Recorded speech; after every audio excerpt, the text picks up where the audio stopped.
Nur, ayo sekolah. Mak, kayaknya hari ini guru-guru pada nggak masuk deh.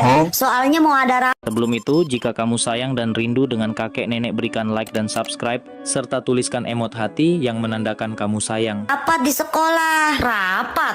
Iya, Mak. Katanya mau ada rapat di sekolah lain. Paling entah di sekolahan nggak ngapa-ngapain, Mak. Malah pada bercanda doang. Jadi guru-guru kamu nggak ada yang ngajar di sekolah, pada rapat. Makanya itu, Mak. Aku nggak usah sekolah aja ya, Mak.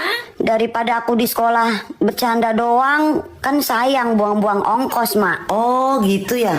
Ya udah deh, Mak coba telepon guru kamu. Mak mau tanya. Udah, Mak. Nggak usah ditelepon, Mak. Aduh. Bu, emang hari ini guru-guru ada rapat ya? Terus nggak ngajar? Oh, oke, Bu. Makasih ya, Bu.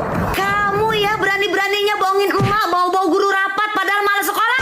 Iya, Mak. Ampun, Mak. Aku sekolah, Mak.